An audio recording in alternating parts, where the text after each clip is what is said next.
It's 6:30. Good morning, I'm Ian Crouch with Hunter News. Port Stephens police believe a bushfire which burnt through more than 1,700 hectares at Swan Bay is the work of an arsonist. Initial investigations into the cause of the fire suggest a firebug is responsible, and police are asking for help from the public to identify anyone who may have been in the vicinity of the fire on Saturday.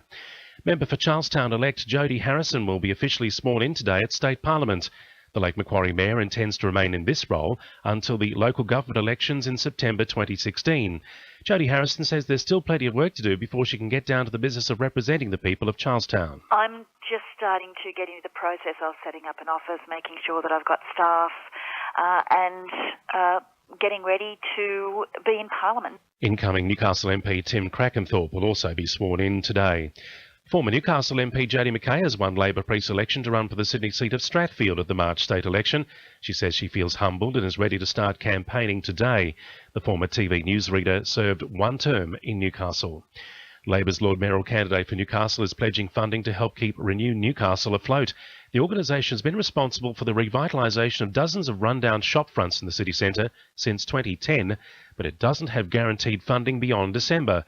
New Italian Elms has told NBN if elected she'll commit $90,000 to the organisation over 3 years. Now this funding, if elected mayor, will make sure Renew Newcastle has the funding to keep operating, and I hope it will save Renew Newcastle. A man who disappeared from Warners Bay Private Hospital has been found safe and well.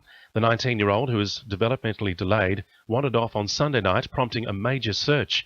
Following help from the public, police were able to find him walking at Moneybung Hill Reserve last night. He's back in hospital in general good health. And a number of hunter councils are urging residents to get on board and help count the region's koala population.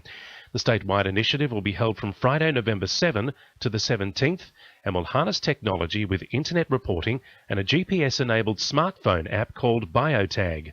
Lake Macquarie Council Sustainability Manager Alice Howe says koalas are important for Australia's ecosystem. What we have noticed in Lake Macquarie is that there's been a decline in the number of koalas that we've seen due to reduction in the habitat that's suitable for them, particularly along riparian zones. And what we're aiming to do is really get a much better understanding of where our koala populations are located. Now with sport, Cecilia Connell. Newcastle trainer Chris Lees will have his fingers crossed as Lucia Valentina hits the Melbourne Cup track today. The former New Zealand mare has been popular with punters after placing third in the Caulfield Cup behind race favourite Japanese stayer Admire Rakti. Sydney-based jockey Karen McAvoy will take the reins this afternoon, starting from Gate 2. Newcastle Knights import Tarek Sims joined the squad for his first training session yesterday after signing a 2-year deal. The former North Queensland back rower is vowing to maintain his aggressive playing style despite 2 brushes with the NRL judiciary last season.